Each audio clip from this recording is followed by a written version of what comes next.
이번 예산안 기습 처리에 아마 가장 큰 타격을 받은 사람 자유한국당의 신임 심재철 원내대표 아닐까요? 싸울 줄 안다고 해서 뽑았더니 이게 뭐냐 하는 소리가 벌써부터 내부에서 나오고 있습니다. 자, 첫날부터 당했는데요. 원내대표 선출할 때 나는 싸울 줄 안다라면서 투쟁을 강조했습니다. 그리고 함께 러닝메이트로 나온 김재원 정책위 의장은 또 협상 잘할 것이다 이런 기대했는데 예산 협상 실패했습니다. 과연 전략은 어떻게 됐을까요? 역시 첫 번에 일단 패배를 했기 때문에 당내에서 원내대표 잘못 본 거 아닌가 이런 얘기도 나오고 있습니다.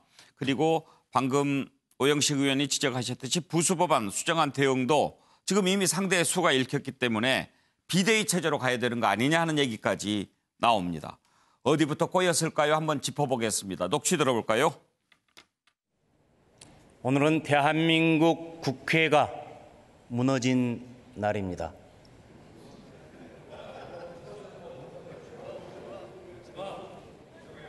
국가재정 예산 4+1이라는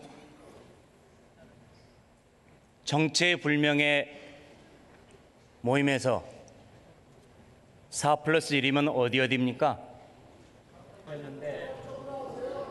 심재철 의원님, 우리 스스로 우리 국회가 만든 규칙을 지켜나갑시다. 발언 시간을 5분으로 했지 않습니까? 여야 합의요. 지켜주셔야죠. 심재철 의원님.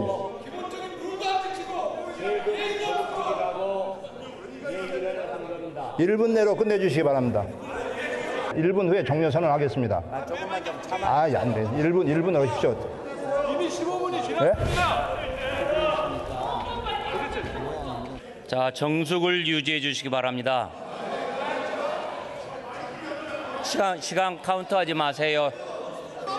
토론 마쳐주시고요. 다음은 김정우 의원님 나오셔서 토론해 주시기 바랍니다.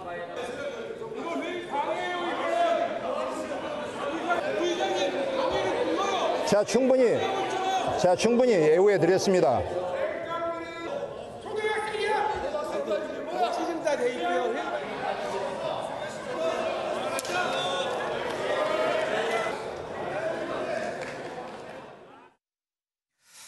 자, 권혁기 관장, 지금 심재철 원내대표가 발언하는데 아주 느릿느릿하게 하지 않았습니까? 저건 왜 저렇게 한 거죠? 그래서 일단 필리버스터가 작동되지 않은 상황에서 예산안이 통과가 되고 예산 부수 법안 처리를 저지하기 위해서 사실상의 필리버스터 효과를 내기 위해서 이제 말을 천천히 했는데요.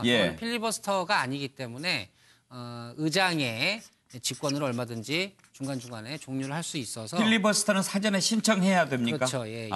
필리버스터는 그러니까 무제한 토론이기 때문에 그 예산 부수 법안에 대해서 공식적으로 필리버스터를 제출하던가 아니면 그냥 깔끔하게 처리를 했어야 되는데 예산안 처리 이후에 나름 한국당의 투쟁의 의지를 보여준다고 채택된 전술이 저렇게 이제 천천히 말씀하신 전술이었던 것 같아요. 근데 저는 그 본회의장에서의 그 단편의 전술의 문제가 아니라 가장 큰 틀에서의 한국당 전략부재가 불러온 일이었다라고 봅니다. 만약에 한국당이 원천적으로 예산안과 향후 패스트트랙 법안까지 모두 다 저지하는 게 기조였으면 굳이 원내대표를 교체할 하등의 이유가 없었어요.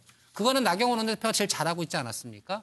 심재철 원내대표를 뽑아서 무언가 협상력으로 돌파구를 만들어보자. 민의에 부합되는 정치를 해보자라고 했으면 사실 의원총회에서 심재철 원내대표가 원내대표끼리 합의한 안을 보류를 시키지만 않았어야 됐죠. 그래서 아까도 말씀드렸지만 강경 모드도 실패하고 협상 모드도 실패해서 이것도 저것도 아닌 결과를 냈기 때문에 결국은 황교안 대표를 포함한 한국당의 큰 전략적인 부재의 문제이지 심재철 원내대표 개인의 리더십의 문제만은 아닌 것 같습니다. 심재철 의원, 원내대표. 일단 하나 좀 확인시켜드려야 될 것은 예산안과 예산 부수 법안에 대해서는 12월 1일까지만 필리버스터를 할 수 있도록 되어 있습니다. 그래서 12월 2일이 넘어가게 되면 필리버스터의 대상이 안 되는 상황이고. 원래 예산안 자체가 필리버스터 대상이 아니지 않습니까? 아니 그 전에 했을 경우에는 할 수는 있습니다. 그런데 어떻든 자동 12월 2일부로 자동 상정돼 있기 때문에 그 더 이상은 할 수가 없게 돼 있는 그런 국회법상으로 되어 있는 상황이라고 봐야 되고요. 제가 여기 지금 사실은 심재철, 김재원은 죄가 없다고 썼는데 어찌됐든 나경원 원내대표 시절에 199개 안건에 대해서 필리버스터를 신청을 해서 국회를 마비시키겠다고 한 것을 새 원내대표가 들어와서 민생법안을 처리해야 되니까 일단 필리버스터 철회를 하고 동시에 민주당에서도 선거법 등등에 대해서 안건 상정하지 않는다라고 합의를 본 거예요. 그랬죠. 그리고 어저께 회의 상황이 대략 8시 정도 직전까지 해서 순수 감액을 1조 6천억 정도로 합의가 돼 있는 과정 속에서 한국당 쪽에서 그러면 그 현재까지 되어 있는 1조 2천억에 대해서 한번 내역을 보자. 예. 그걸 왜 안 보여주냐 말이에요. 그러면서 그 법안을 왜 밀어붙이냔 말이죠. 그 상황은 결국은 오늘까지 아무것도 진행이 안 되는 거예요. 예산 부부서반도 처리가 안 되고. 그래서 저는 지금 한국당 의원들이 굉장히 열이 받겠죠. 그리고 정말 어떤 수단을 쓸 수 있는 방법이 없다는 거에 대해서 안타까운데 아까도 말씀드렸던 것처럼 일단 저는 오히려 민생을 걱정하는 것은 한국당이다라고 해서 민생 법안 처리하자 얘기를 하시고 그리고 정말 이 쟁점이 되고 있는 법안에 들어가면 저는 정말 최선을 다해서 사력을 다해가지고 필리버스터를 해서 그것을 넘어서려고 여당에서 계속 살라미식으로 1일 국회 열고 또 1일 국회 열고 이게 얼마나 한심하겠어요. 예를 들면 국회는요 지금 아직 회기가 지금 결정이 안 된 상황인데 본회의를 열어가지고 회기를 결정해야 되는 상황이기 때문에요. 저는 그렇게 갔으면 좋겠어요. 최혁준 변호사, 먼저 말씀하시죠. 오늘은 조금 우리 정 의원님 말씀이 조금 공감이 안 갑니까? 안 가는 게 좀 많은 게 정확히 말씀을 하셔야죠. 심재철 원내대표가 선출되고 나서 3당 원내대표들 합의했지 않습니까? 10일 날 예산안을 처리하고 필리버스터 처리하겠다. 대신 패스트트랙에 올려져 있는 법안들은 상정하지 않는다. 그런데 의원총회 가서 그게 또 바뀌지 않았습니까? 어떻게 바뀌었습니까? 예산안을 합의하는 걸 전제로 필리버스터를 처리하겠다. 이렇게 바뀌지 않았습니까? 저는 무슨 말씀을 드리려고 하냐면 신임 원내대표를 새로 뽑았으면 투쟁이 됐던 협상이 됐던 명확하게 전술적인 입장 그리고 전략적 태도를 분명히 했었어야죠. 제가 보기에는 투쟁으로도 수단이 별로 없고 협상은 제가 보기에는 충분히 준비 안 된 것 같습니다. 예를 들어서 이전에 증감 내역에 대해서 보자 그러는데 그러면 증감 내역을 보여주면 그냥 보고 알았습니다. 이러려고 요구한 게 아니죠. 증감 내역을 가지고 또 다시 그걸 가지고 여야 간에 또 예산 합의를 하자 그러는데 그때가 몇 시였습니까? 5시간 넘게도 예산 합의를 했는데 이렇게 해서 예산안을 가지고 여야 합의의 안을 만들어내기 어렵다고 판단을 국회의장이나 지금 소위 말하는 범여권 정당들이 판단을 했다는 거죠. 그렇게 하셔야지 예를 들면 예산안 처리를 전제로 필리버스터를 처리하겠다고 했다는 것만 말씀하시면 어제 상황을 설명하는 건 어렵습니다. 1조 6천억 정도 순감하는 걸로 합의를 보고 의견이 모아졌죠. 그러면 그렇게 합의를 해야지 거기서 또 이전에 논의했던 증감 내역을 내놔라. 그걸 가지고 다시 논의하자. 이렇게 이야기를 하면 1조 언제 6천억에서 협의가 끝나겠습니까? 1조 6천억으로 가면 어차피 새로 항목에 따른 시트 조정을 다시 해야 돼요. 그래서 어젯밤 12시에 차수를 변경해도 어제 12일로 처리되는 거라니까요. 그걸 왜 못 기다리란 말이에요.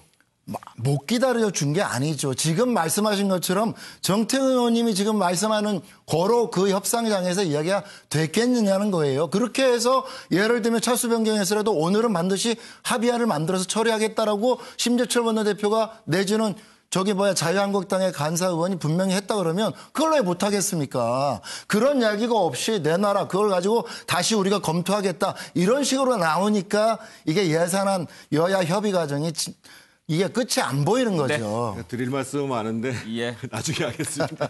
우리 시청자들께서 다 이해하셨습니다. 두 분 아름다운 토론이었습니다. 자, 정혁진 변호사. 저는 이런 느낌을 받았어요. 20대 국회의원들은 예산을 내 돈이 아니다라고 생각한다. 그러니까 저렇게 여든 야든 가볍게 생각하고 함부로 생각한다. 그런데 선거법은 이건 내 밥그릇이라고 생각할 것 같아요. 그렇기 때문에 저는 이건 다를 것 같거든요. 그러니까 한마디로 이야기하면 자유한국당에서 예산안을 처리하듯이 선거법은 처리하지 않을 것 같아요. 그럼 강대강으로 굉장히 자기 밥그릇이니까 치열하게 붙을 것 같고 그런 의미에서 정태근 의원님 말씀하신 것처럼 어떻게 보면은 여당이 소탐대실한 거 아닌가 그런 생각도 사실 좀 듭니다. 정의남 교수, 만약에 말이죠. 네. 심재철 원내대표가 처음으로 이렇게 이제 당선이 돼서 3당 원내대표 합의하지 않았습니까? 네. 그것을 자유한국당이 의원총회에서 추인해 줬다면 네네. 어떻게 됐을까요? 저는 그랬으면 최소한 여야 간에 마지막 순간에도 좀 신뢰가 만들어질 저는 개연성이 있었다고 보여집니다. 저는 그 얘기를 하고 싶은데요. 어제 소위 예산안 소위 통과, 그다음에 자유한국당의 예산 패싱, 이것은 한마디로 얘기하면 개도 구럭도 다 잃는 모양새가 돼버린 거예요. 그 최악의 결과를 맞이한 겁니다. 자, 그렇다고 해서 그러면 이게 심재철 원내대표와 김재원 뭐 정치기장의 책임이냐? 저는 그렇게 보지 않습니다. 그 뒤에 숨어 있는 소위 이른바 자유한국당 내 강경파들, 얼굴을 드러내지 않는 강경파들이 항상 문제였단 말이에요. 여야 간의 원내대표 간의 합의를 해오면 휴지적으로 만드는 게 그 사람들이에요.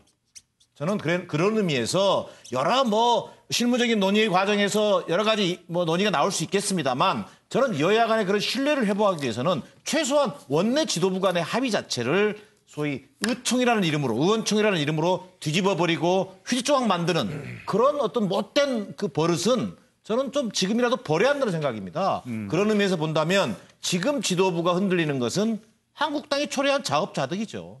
그래요. 개도 구럭도 다 놓쳤다는 표현이 공감이 가는데 최경철 의원, 네. 실리가 없지 않아요?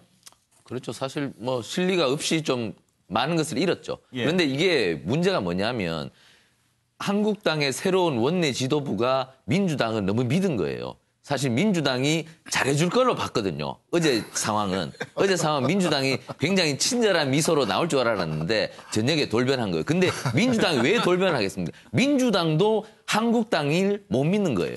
한국당이 결국에는 언젠가는 우리 뒤통수를 칠 것이다. 이러한 불신이 계속 깔리고 있는 거예요. 그렇기 때문에 지금 서로 어떠한 합의도 이뤄내지 못하는 거죠. 그러니까 제가 볼 때는 합의가 이루어지기 위해서는 형님이 풀어야 됩니다. 형님이 안 풀고 자꾸 동생 보고 돈 없는 동생한테 자꾸 풀으라고 하면 돈 없는 동생은 결국은 못 푸는 거예요. 제가 볼 때는 집권 여당인 민주당이 어느 정도는 좀 풀어놔야지 예. 한국당이 협상장으로 들어오고 그 협상안을 의원들이 추인해 줄 것이다. 형님이 좀 푸는 그런 아량을 베풀어야 됩니다. 예, 20대 국회 이제 얼마 남지 않았는데 최악의 국회, 사상 최악의 국회. 보니까 자타가 공인합니다. 그만두는 의원들도 그렇게 인정하는 것 같은데요. 정말 다음 국회는 좀 대화와 타협할 줄 아는 국회의원들 많이 들어왔으면 좋겠습니다.